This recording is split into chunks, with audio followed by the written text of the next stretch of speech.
Assalamualaikum warahmatullahi wabarakatuh. Bismillah walhamdulillah wassalatu wassalamu ala rasulillah wa ala alihi wa sahbihi wa mawalah. Rabbi shrah li sadri wa yassir li amri wahlul 'uqdatam min lisani yafqahu qawli. Subhanaka la ilma lana illa ma 'allamtana innaka antal alimul hakim. Sehat sedanten bapak-bapak, ibu-ibu nggih wonten nika? Adah nggih.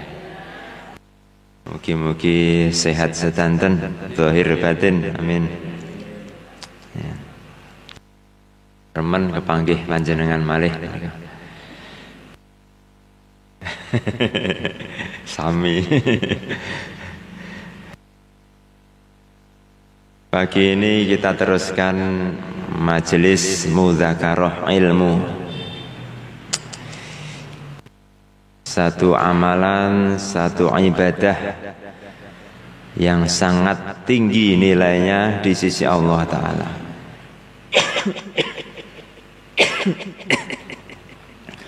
Dalam sebuah hadis disebutkan bahwa man kharaja li thalabil ilmi fahuwa fi sabilillah hatta yarji'.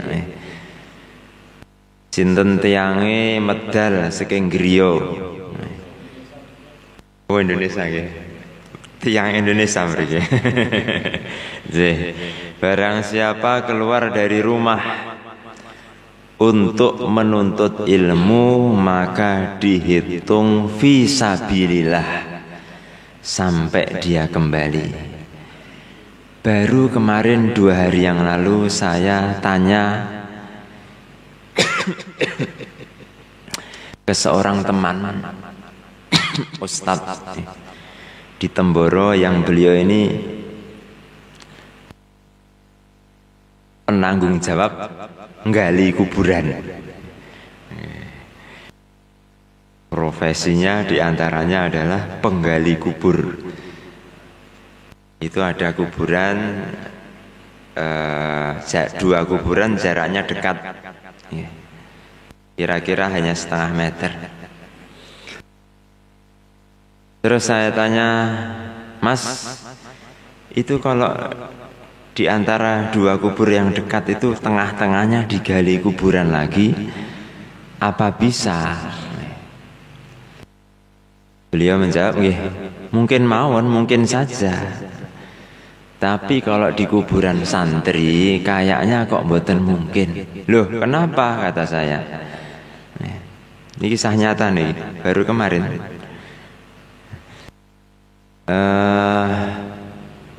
Kubur itu kalau digali terus nanti ketemu jasadnya masih utuh, itu kan penggalian tidak boleh diteruskan. Wajib ditimbun, ditutup kembali. Berarti sampean apa pernah menemukan jasad yang utuh di kuburan santri itu? Maka jawabnya beliau itu mencengangkan, Pak. Saya belum pernah menemukan, kecuali pasti utuh. Masya Allah. Jadi setiap beliau menggali, kalau nggak sengaja menemukan jenazah yang ada di dalam kuburan santri, orang-orang yang mencari ilmu itu pasti jasadnya utuh, kata beliau. Betul, karena orang yang keluar dalam rangka menuntut ilmu maka dia fisabilillah. Kalau mati pun nanti akan mati fisabilillah, dapat derajat syahid akhirat, Pak. Bukan syahid dunia akhirat. Kalau syahid dunia akhirat hanya satu saja yang mati dalam pertempuran membela agamanya Allah itu. Tapi kalau syahid akhirat banyak, termasuk orang yang meninggal dalam perjalanan menuntut ilmu. Maka insya Allah kita niati menuntut ilmu ini sampai mati, insya Allah, Pak. Bukan Nek keseleren mboten nggih. Endi Mbah Dino? Oh nggih, nggih. Masya Allah. Dulu sering kepanggih beliau di Temboro. Pokoknya kita niati sedikit-sedikit tapi niatnya yang tinggi.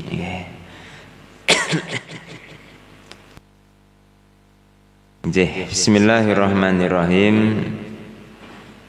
Saya lupa ini yang belum pernah bab apa ini ya. Kok enggak saya tulis yang dimudzakarahkan di sini ya. Bismillahirrahmanirrahim. Ini tadi saya baca sedikit-sedikit. Semoga aja belum pernah. Kalau sudah pernah, nggak apa-apa. Kata Pak Aziz nggak apa-apa biar mengulang-ulang lagi. Ini kita akan bahas sikap-sikap yang mesti kita ambil ketika ada hal-hal yang tertinggal dalam sholat. Kayaknya sudah pernah juga ini. Sikap-sikap yang mesti kita ambil, yang mesti kita lakukan ketika ada hal-hal yang tertinggal dalam sholat. Oke, sholat ini perkara penting banget, Pak. Oh ya, kemarin itu di pondok ada satu mudzakarah, satu masukan bagi kita, mengingatkan kembali bagi kita urusan niat, Pak. Itu niat itu yang wajib kapan, Pak? Ketika bareng dengan takbiratul ihram.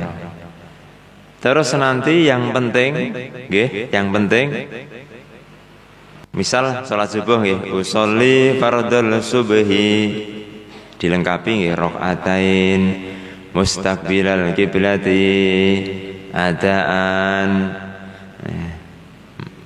Makmuman wajib juga nih kalau jadi makmum. Lillahi ta'ala di awal. Terus yang penting tidak ada perkara-perkara lain yang merusak niat tadi sampai salam. Yang penting pas ketika rukuk tidak niat olahraga ngelurusne geger. Kalau ketika rukuk niat olahraga meluruskan punggung, sholatnya batal. Kalau nggak ada niat-niat yang merusak niat yang awal tadi, itu sholatnya sah. Itu yang wajib. Tetapi ada perkara lain yang penting, Pak, kaitan dengan niat. Ini hukumnya sunnah, tetapi justru dalam kesunahan ini nanti orang-orang itu bisa beda banget derajatnya dalam sholat. Dan ini tidak pandang bulu, Pak. Maksudnya tidak mengenal kelas di pondok, kelas 1 kah atau yang kelas yang tertinggi tahasus. Siapa yang bisa menghadirkan perkara ini nanti mutu sholatnya lebih tinggi. Orang yang baru datang dalam pengajian ini atau yang sudah istiqomah lama, tapi sinten sing lalai, sinten sing bisa menghadirkan hati, yang bisa hadir hatinya itulah yang sholatnya lebih tinggi. Siapa yang kelihatan kondang terkenal tapi nggak menghadirkan hatinya, ada orang nggak terkenal dianggap orang biasa saja, tapi hatinya bisa hadir, nanti sholatnya lebih tinggi di sisi Allah Ta'ala. Pripun niku? Istilahnya dalam kitab fikih istidamatun niyah, hakikatan. Jadi niat sholat tadi yang ada di awal ketika takbiratul ihram tadi itu dibawa terus, hadir di hati. Ketika kita berdiri, ketika kita rukuk, i'tidal, sujud, duduk antara dua sujud, terus sampai duduk akhir, sampai salam. Gambarannya dari kiai ngeten Pak. Jangan kita rukuk, kita akan berdiri nih. Jangan kita rukuk sebelum di hati kita hadir perasaan bahwa saya sedang sholat. Saya ini menghamba kepada Allah. Saya ini menghadap kepada Allah. Baru rukuk. Nanti rukuk pun begitu. Jangan sekali-kali kita iktidal sebelum hadir di hati kita perasaan aku ki ngadep Gusti Allah. Ngawula iki salat iki. Baru nanti iktidal. Iktidal pun begitu. Jangan turun untuk sujud sebelum perasaan itu hadir menghadap kepada Allah ini. Baru sujud. Sujud pun begitu. Jangan bangun dari sujud sebelum hadir perasaan dalam sujud kita, ini saya menghadap kepada Allah. Insya Allah ya.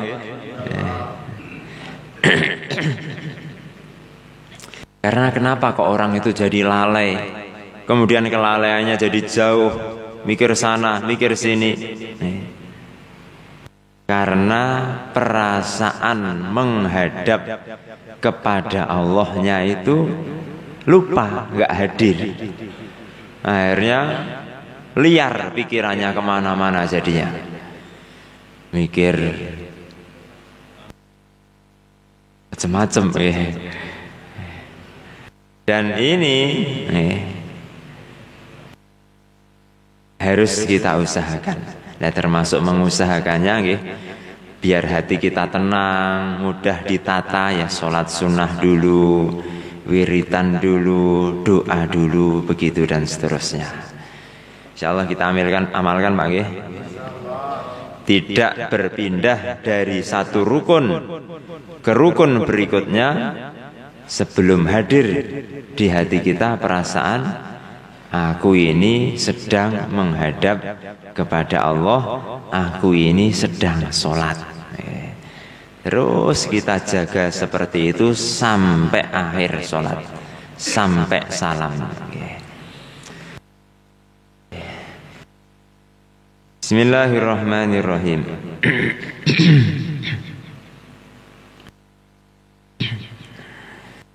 Perkara-perkara yang tertinggal dalam sholat dibagi menjadi 3. Yang pertama adalah rukun sholat, maksudnya tertinggal rukun. Kemudian yang kedua sunnah ab'ad, sunnah-sunnah yang kalau tertinggal disunnahkan ditambal dengan sujud sahwi. Ini sunnah ab'ad. Yang ketiga sunnah ab'ad ini contohnya apa? Doa kunut, apa malih? Tasyahud awal, duduk tasyahud awal. Kemudian yang ketiga adalah sunnah hayat. Jadi perkara yang tertinggal dalam sholat dibagi menjadi 3. Tertinggal rukun, terus sunnah ab'ad, terus sunnah hayat. Kita bahas satu persatu. Yang pertama adalah rukun. Jika tertinggal sebuah rukun, maka ketertinggalan rukun ini tidak bisa ditambal, tidak bisa diganti dengan sujud sahwi. Rukun itu nek tertinggal fatal nih, nggak bisa diganti dengan sujud sahwi. Lah terus pripun sikapnya kalau tertinggal rukun? Diperinci dulu nih. Niki yang pertama bagi makmum, bagi imam atau orang yang sholat sendirian. bagi imam atau orang yang sholat sendiri. Nanti bagi makmum lain lagi. Kalau dia ingat, loh, aku tadi terlupa rukun tadi, maka dia harus kembali, Pak. Kembali ke rukun yang tertinggal tadi. Misal rukuk, di dalam rukuk yakin, loh, tadi saya belum baca Fatihah. Atau ragu-ragu pun sama hukumnya. Oh iya ya, bukan, oh iya ya itu tadi yakin. Tadi saya sudah baca Fatihah atau belum ya? Bagaimana kalau terjadi seperti ini? Balik malih, Pak. Sudah rukuk jenengan, itu wajib berdiri lagi baca Fatihah. Ngerti ya? Tetapi kalau yang diragukan hanya kesempurnaan rukun tadi, bahasa Jawa malih. Kalau aku membaca bacaanku Fatihah tadi, kira-kira sudah sempurna atau belum ya? Itu nggak perlu balik. Kalau yang diragukan Fatihahnya, aku tadi sudah baca Fatihah atau belum? Balik. Kalau yang diragukan kesempurnaan Fatihahnya, aku tadi Fatihahku sudah sempurna belum ya? Kayaknya tadi hanya sampai ihdinas siratal mustaqim, lanjutannya belum, atau sudah ya? Gimana ini? Tidak perlu balik, terus saja.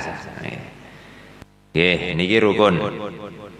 Kalau ingat telah meninggalkan rukun atau ragu-ragu tentang keseluruhan rukun tadi, wajib kembali. Kalau ragu-ragu hanya dalam kesempurnaan rukun, bukan keseluruhan, tapi kesempurnaan, terus tidak wajib kembali. Lah kalau ingatnya sudah di rokaat berikutnya, Pak, lupanya itu lama ini.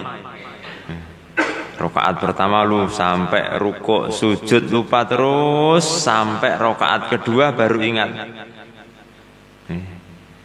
Pas rukuk rokaat kedua ingat, oh iya ya, ini jarang, tapi seandainya ada ya. Yang ini jarang. Kalau yang ragu-ragu tadi sering nggak? Sering ya. Biasanya apa? Aku mau wis maca Fatihah mau urung. Niku nek jenengan rukuk kok enten perasaan seperti itu, wajib kembali. Tapi kalau masih berdiri nggih, mudah saja. Gimana? Ya baca lagi Fatihahnya. Lah kalau sekarang ini jarang nih. Ingatnya di rukuk rokaat berikutnya, rokaat kedua misalnya. Gimana ini? Ya sudah, langsung saja rokaat kedua ini menjadi rokaat pertama. Rokaat kedua langsung jadi rokaat pertama. Berarti nanti setelah itu baru rokaat kedua, rokaat ketiga. Yang aslinya kalau dohirnya rokaat ketiga itu sudah rokaat ke-4. Tapi aslinya ini baru rokaat ke-3, akhirnya berdiri lagi, nambah 1 rokaat lagi, rokaat ke-4. Iku sing bingung makmume niku insyaallah Pak. Akhirnya sak masjid subhanallah. Tapi imamnya karena tahu ilmunya, memang aku tadi ada rokaat yang aku ragu-ragu sudah baca Fatihah atau belum. Sikapku memang harus begini. Sak masjid subhanallah. Buah Mbah Banter Pak Aziz subhanallah. Misalnya ini. Kayak Pak Aziz ya subhanallah. Pripun niku?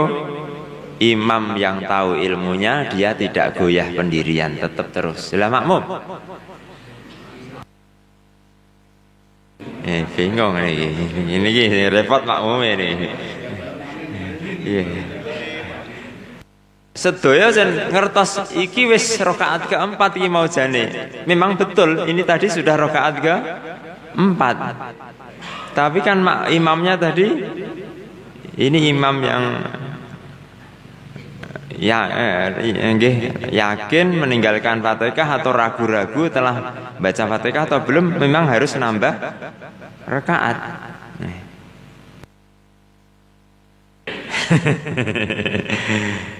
Akhirnya pilihannya makmum dua, Pak. Kalau ada kejadian seperti ini, pilihan makmum dua. Pilihan pertama bagaimana? Tetap duduk tasahud akhir. Biarkan imam berdiri, kita tunggu. Imam nanti biar sampai duduk lagi tasahud akhir, nanti imam salam, makmum bareng-bareng ikut salam. Dan ini yang paling afdol. Ditunggu imamnya, ini yang paling utama. Pilihan kedua, salam duluan, mufarokoh, niat memisahkan diri dari imam. Nah, ini yang benar dua pilihan ini. Pilihan yang salah, melu munggah. Lah niki dia sudah yakin ini rakaat keempat kok napa namanya ikut berdiri, ya ini pilihan yang salah. Kecuali kalau dia ragu, begitu imam berdiri dia yang tadinya sudah mantep ini rakaat keempat, loh kayak Pak Imam kok ngadeg neh, berarti ki mau sik telu iki mau. Ya wis tak ngadeg neh melu imam. Perasaannya tadi baru 3, inilah yang keempat. Padahal imam itu bukan karena itu, dia tadi bisa dipahami ya.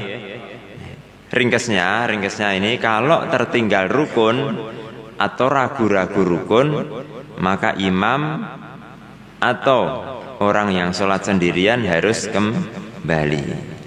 Nah kalau makmum bagaimana? Kalau makmum tidak boleh kembali. Makmum harus tetap mengikuti gerakan imam. Nah nanti imam salam, makmum berdiri lagi nambah rakaat.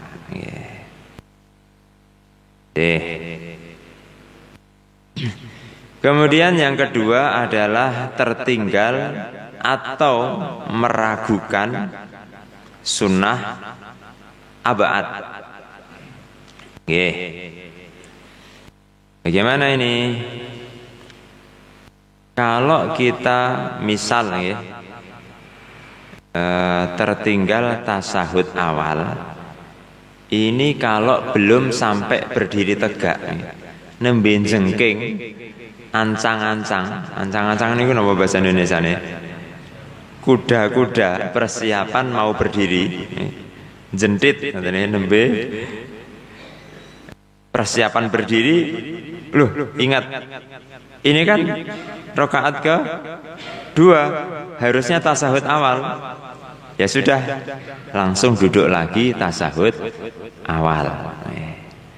Tapi kalau sudah terlanjur berdiri atau dekat kepada berdiri, belum sampai berdiri tegak tapi sudah dekat kepada berdiri tegak, ataupun sudah berdiri tegak, ini hukumnya sama, enggak boleh kembali lagi untuk duduk tasahud awal.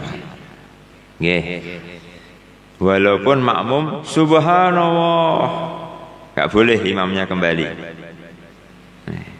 Kenapa enggak boleh, Pak? Karena berdiri ini hukumnya wajib, fardu, rukun sholat. Enggak boleh kalau kita sudah sampai ke sebuah kefarduan, kita tinggalkan untuk mengerjakan sebuah sunnah. Enggak boleh. Makmum subhanallah kabeh ya Pak. Oke, iki makmume dereng nate ngaji ngawas mboten retos. Maka nek ba'da salam jenengan kasih pengertian. Makmume mesti nyelatu. Piye to, Mam? Mas tak subhanallah kok kowe ora ndang medun-medun iki. Kasih pengertian. Oh, ngene aku biyen ngaji nang Masjid Al Aziz, makanya sampean ngaji nang Masjid Al Aziz. Wah, ini malah sarana dakwah ini. Jadi kalau sudah sampai ke sebuah kefarduan, nggak boleh kita tinggalkan untuk mengerjakan yang sunnah. Lihat terus bagaimana? Nanti di akhir ditambal dengan sujud sahwi. Cukup ditambal dengan sujud sahwi. Yang pertama tadi, tadi juga nanti disunahkan sujud sahwi juga yang pertama tadi. Ragu-ragu rukun, balik tadi. Nanti di akhir juga sujud sahwi. Yang kedua sunnah ab'ad, tidak perlu balik, cukup ditambal dengan sujud sahwi. Yang pertama tadi balik plus sujud sahwi. Yang kedua tidak perlu kembali, hanya ditambal dengan sujud sahwi. Yang ketiga, betul ngantuk ya, ibu-ibu, betul ya, nonton gambar monitor bawah, betul tenginggil, betul ya,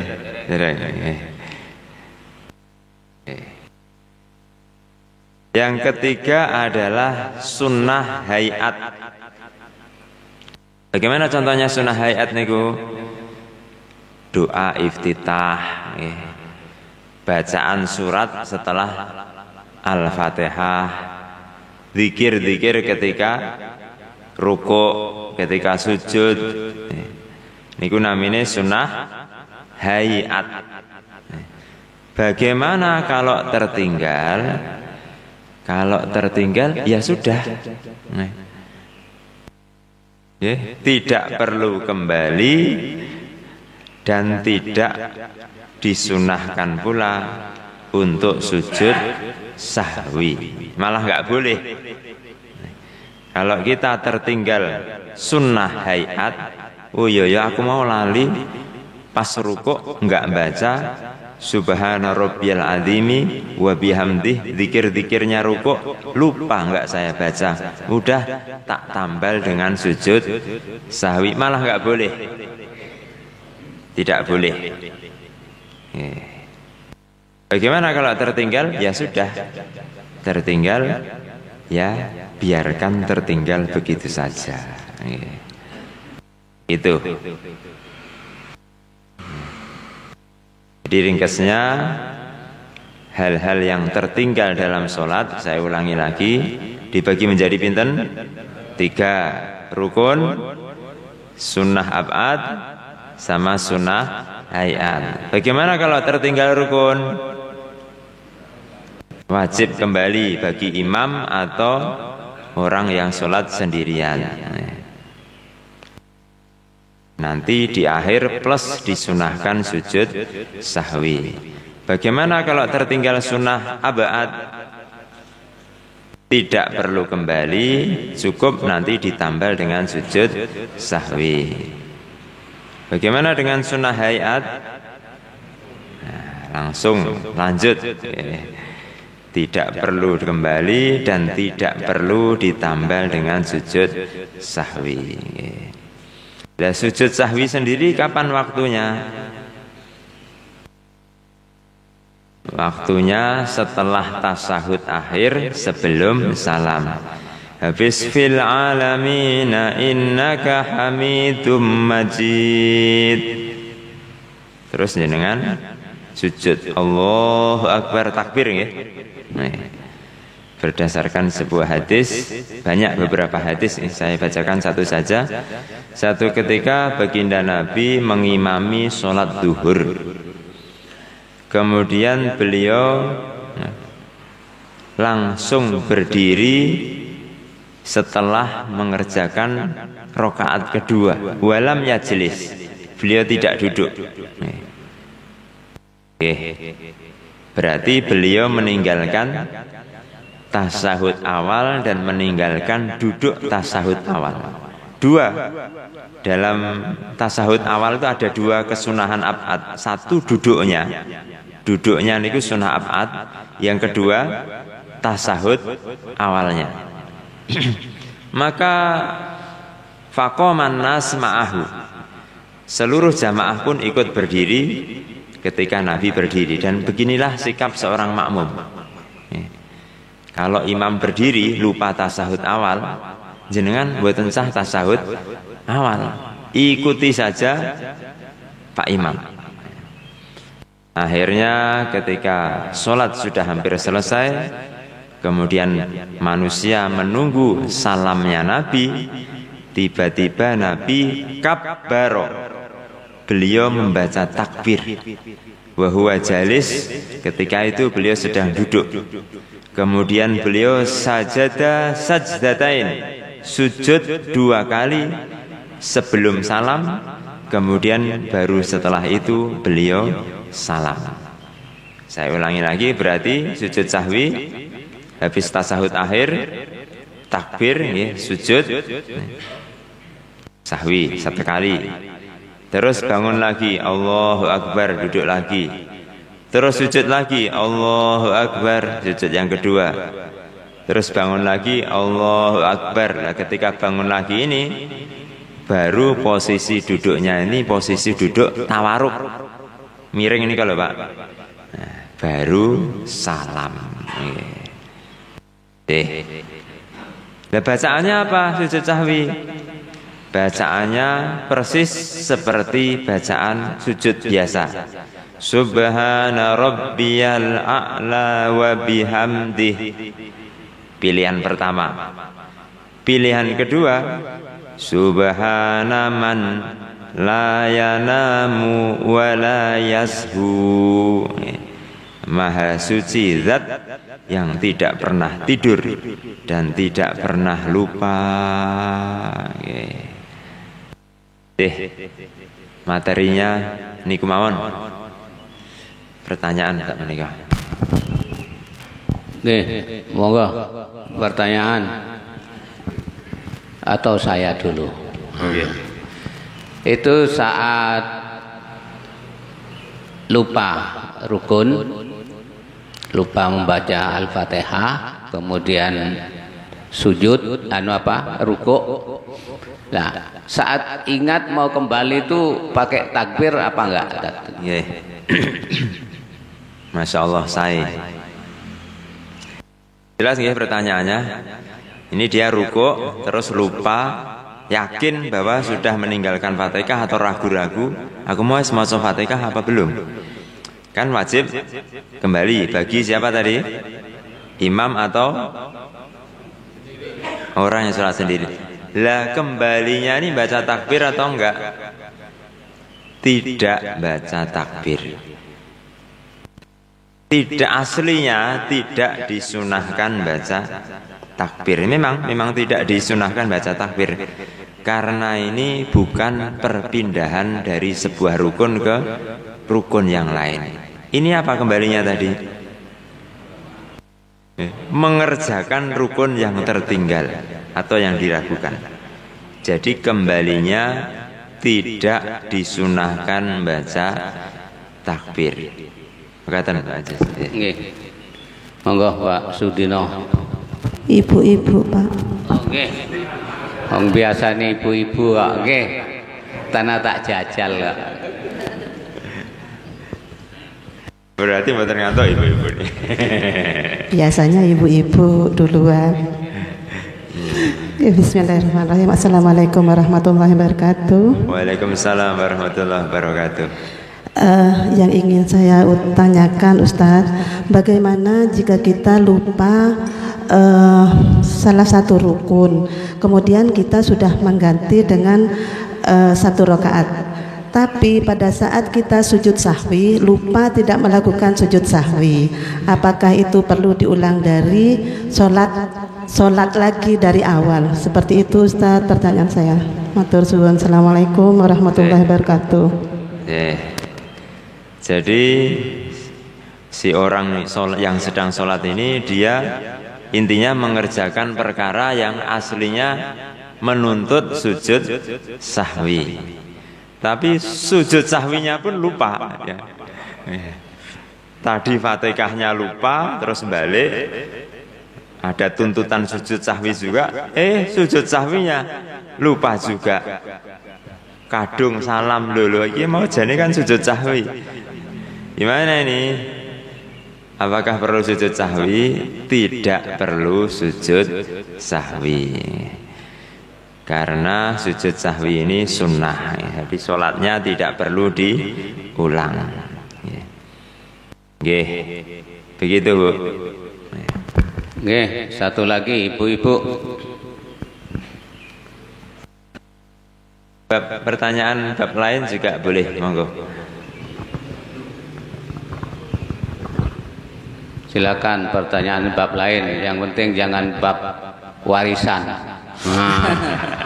Tawa-tawa nanti.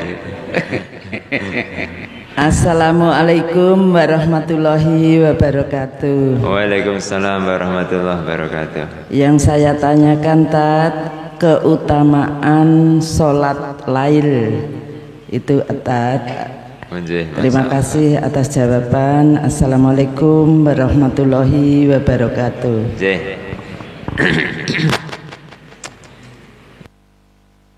Kalau secara rinci hadis-hadisnya ini banyak banget. Tetapi singkat saja nih, di antara keutamaan sholat lail niku adalah yang pertama, ini perintah Allah. Kita mesti sering membiasakan diri nggih. Nopo-nopo niku keutamaan yang pertama, yang utama, yang paling perlu didahulukan adalah ini perintah Allah. Kita biasakan, Pak. Kita hamba Allah, diciptakan untuk menghamba.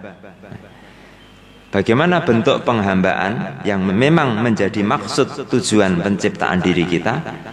Bentuk penghambaan adalah mengerjakan perintah Allah. Allah memuji-muji dalam Al-Quran orang-orang yang suka mengerjakan sholat malam. Di antara ayatnya, kanu qalilan minal laili ma yahjaun. Allah ceritakan ciri-ciri ahli surga, orang-orang yang nanti calon jadi penghuni surga, kenikmatan yang selama-lamanya niku. Ciri-ciri amalannya ketika di dunia apa? Sholat malam.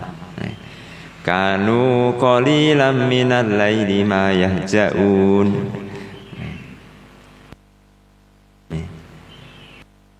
Wa minal laili fatahajjat bihi nafilatal lak.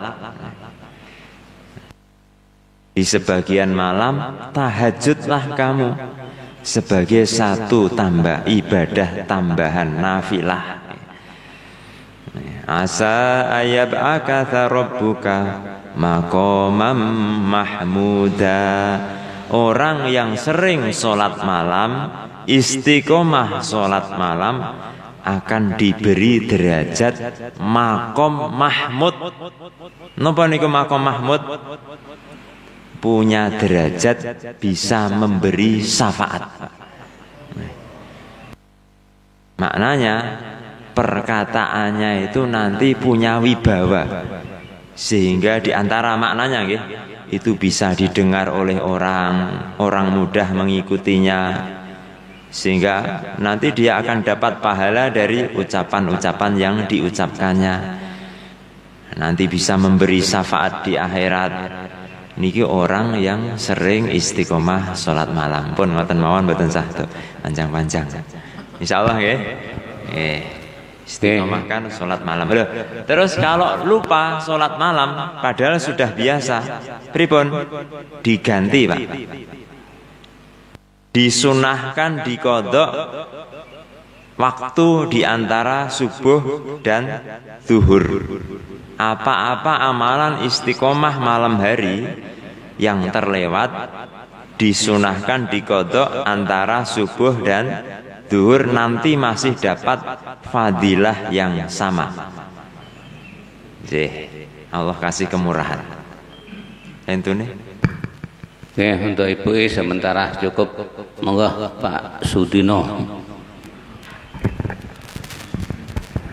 Assalamualaikum warahmatullahi wabarakatuh. Waalaikumsalam warahmatullahi wabarakatuh. Langsung saja, ini kembali kepada sholat, tapi sholatnya ini masbuk nih, terlambatnya 2 rakaat. Ini saya pernah saya lakukan. Kemudian di samping kanan saya juga ada yang terlambat. Nah, setelah salam, di samping saya ini di samping kanan saya itu tadi agak mundur sedikit dan jawil pundak saya. Maksudnya saya suruh jadi imam. Mestinya seperti itu. Gimana nih hukumnya? Terima kasih. Assalamualaikum warahmatullahi wabarakatuh. Jelas soalnya ya. Ada 2 orang makmum masbuk, sholat berdampingan, imam salam, mereka berdua punya kewajiban nambah rakaat. Itu aslinya tidak perlu yang satu mundur. Jenengan walaupun imam sudah salam, ini ngerjakan sholat zahirnya sendirian, tapi niku nggih tetap pahala berjamaah. Tetapi seandainya yang satu mundur, niki juga boleh. Masing-masing orang yang tadinya sama-sama makmum, sekarang salah satu menjadikan sebagian yang lain jadi imamnya. Boleh, asalkan imam yang di depan sudah salam. Boleh. Dan jawile niku pripun? Jawile niku nggih boleh saja. Mundurnya boleh, jawilnya juga boleh. Sebetulnya enggak jawil pun enggak masalah. Tapi biasanya yang jawil ini mau ngasih tahu biar yang depan ini tahu bahwa sampean tak ikuti. Kode-kode lah di belakangmu ada orang yang mengikuti kamu. Akhirnya biar yang depan itu takbirnya dikeraskan. Karena yang sunnah Pak, yang sunnah mengeraskan takbir-takbir perpindahan rukun itu adalah orang yang posisi sebagai imam. Kalau orang yang sholat sendirian, niku takbirnya sirri. Sirri niku dibaca dengan suara pelan yang terdengar telinga sendiri. Khusus imam itu jahar, banter. Jadi jawil ben ngerti nak dijadikan imam biar ngeraskan suaranya mudah diikuti oleh orang yang belakang. Kenapa malih? Termasuk langsung sholat sendiri-sendiri juga boleh. Iya boleh. Aslinya memang nggak usah perlu mundur, sendiri-sendiri saja. Tapi kalau ada yang mundur begitu boleh. Nggih, Pak Harno. Alhamdulillah Ustaz, tadi diterangkan bagaimana jangan pindah gerakan sebelum menghadirkan keagungan Allah. Sekarang problemnya, kadang kita itu ketemu dengan imam balap. Jadi Al-Fatihah itu satu nafas dia bisa 5 kali. Sementara kita itu sudah ngos-ngosan baca Al-Fatihah, dia sudah sujud, sudah rukuk, sudah. Gimana kita mau menghadirkan keagungan Allah? Terus bagaimana sikap kita seperti itu? Insyaallah.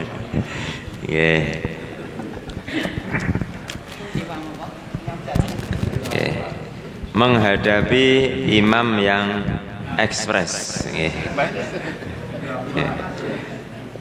Ini kendaraan ekspres banyak disenangi nih. Bayarnya malah tambah larang yang cepat ini. Kereta cepat, bis cepat. Dan ini imam cepat. Sebagian makmum nggih seneng niki.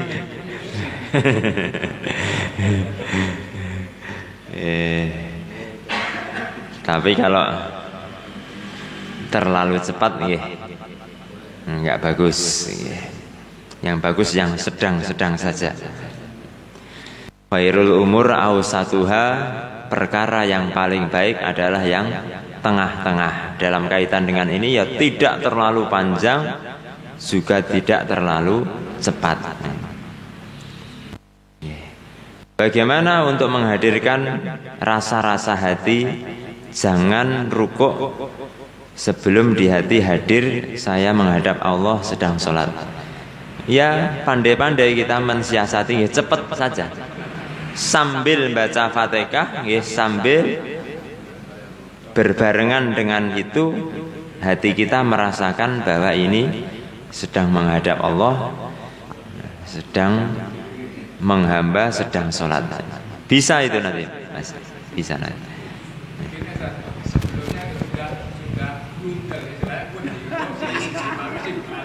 Lah, niku yang pertanyaan kedua, bagaimana sikapnya? Ya. Apakah tetap sholat di masjid itu tapi pindah masjid misalnya? Niki Allahumma sholli ala Muhammad. Niki ada hukum asli, ya. Niki ada hukum asli, ada hukum yang kalau dikaitkan dengan permasalahan kemasyarakatan yang lain. Hukum aslinya kalau kita mengalami kejadian seperti ini termasuk uzur syar'i yang membolehkan kita untuk kita ini pindah jamaah. Maksudnya seandainya kita pindah ke jamaah yang lain, ini tidak dianggap buruk. Walaupun jamaah yang imam yang seperti itu jamaahnya besar, banyak. Aslinya jamaah yang banyak itu lebih afdol sholat jamaahnya.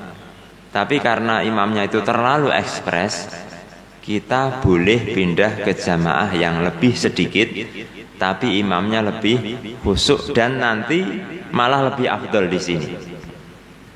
Karena ada udzur apa tadi, imamnya terlalu cepat loh, nggih. Tapi ini hukum asli. Tapi kalau perpindahan kita ini bisa menimbulkan fitnah, maka jadi hubungan dengan Pak Imam jadi nggak bagus. Atau posisi kita di masjid itu memang jadi panutan. Kalau kita pindah, nanti orang-orang malah jadi buyar ikut pindah. Atau kalau orang-orang yang dakwah biasa menghidupkan amalan masjid taklim subuh misalnya, maka kita bagus tetap sholat di situ. Dan nanti perasaan-perasaan kekurang sempurnaan yang kita rasakan, ya kita tambal dengan sholat-sholat sunnah. Begitu. Enggak, Pak Pur. Ya, assalamualaikum warahmatullahi wabarakatuh. Ini untuk masalah masih ada waktu ini. Untuk tadi yang rukunya ketinggalan, tapi ini sudah rakaat yang keempat. Berarti harus balik ini. Berarti harus empat rakaat lagi ya. Terima kasih. Oh, ngoten. Sudah sampai rakaat keempat, yakin walaupun ini jarang ya. Sudah sampai rakaat keempat terus yakin, oh iya ya, tadi rakaat pertama lupa nggak baca Fatihah.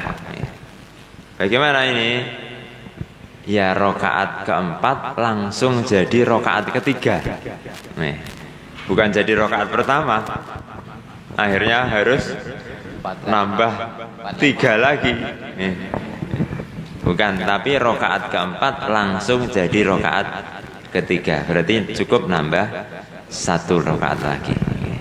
Kenapa begitu? Karena Ketika satu rakaat yang enggak, ketika ada satu rakaat tidak sah, maka rakaat berikutnya yang sah itu langsung nutup.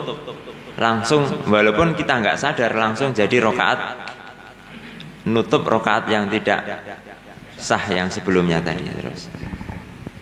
Nggih. Begitu juga dalam urusan sholat. Dalam kitab fikih disebutkan ada orang sholat 20 tahun.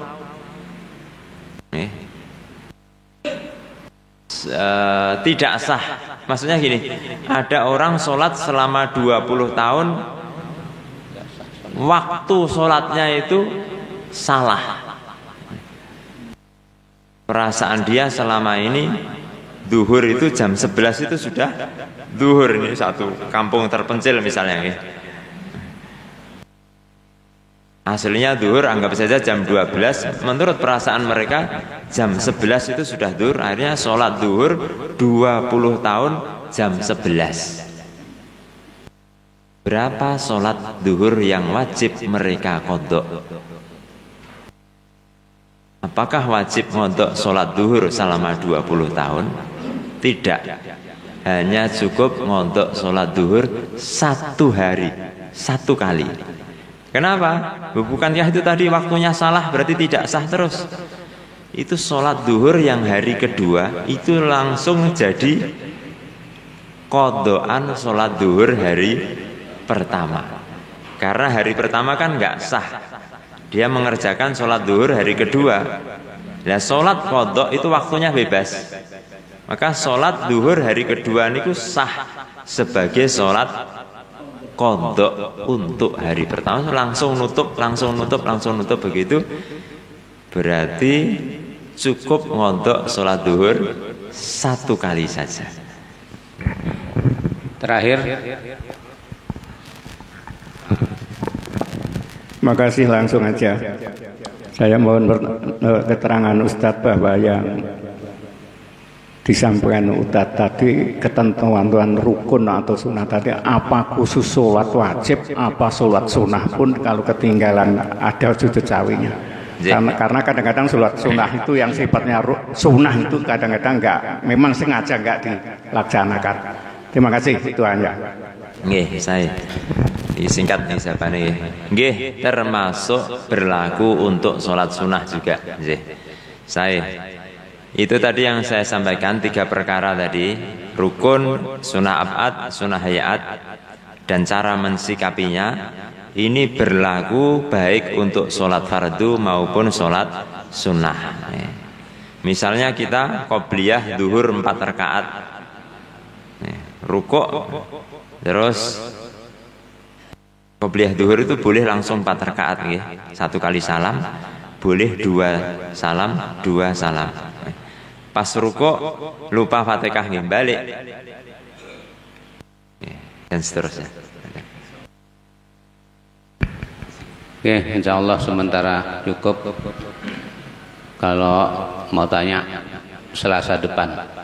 Selasa depan Pak Budi, Selasa depan kesempatan pertama.